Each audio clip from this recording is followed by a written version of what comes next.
when you need help, when you're out of options, and you need your voice heard. Better Call 4.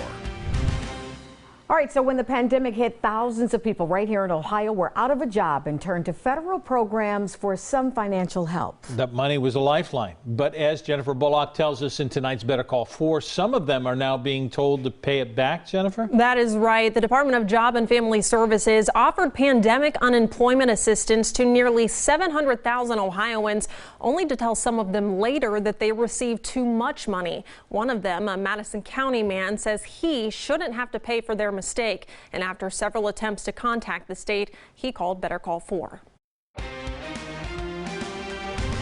The coronavirus pandemic hit Ohio in March, and work stopped for Brian Kirk. In May, he applied for pandemic unemployment assistance through the Ohio Department of Job and Family Services and was approved. I received a determination letter that indicates how much you will receive, and in my case, it was $480 a week. But in September, Brian received a second letter from ODJFS. They indicated that I had an overpayment that I owed them back in the amount of $7,566. That's significant. 3 days later, Brian filed an appeal, but didn't hear anything about its status. So I tried to contact them. You wait 2 hours and you wouldn't get anybody. He continued to wait, and on October 5th, he called again. And I waited 2 hours and 47 minutes. Very frustrating, but I did that. Just to have then, after 2 hours and 47 minutes, a recording come over the phone saying, "We apologize, but we can't take your call at this time due to the high volume of calls." That's when Brian turned to Better Call 4, and I reached out to the department. Every single one of these issues is important.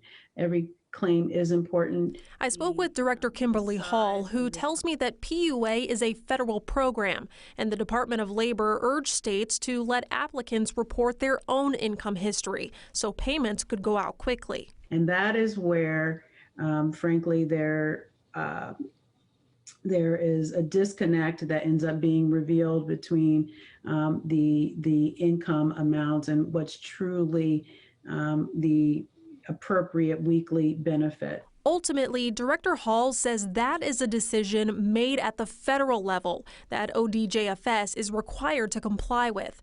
And while Brian says he's sympathetic to the challenges the department has faced, more needs to be done. This isn't just necessarily about Brian Kirk.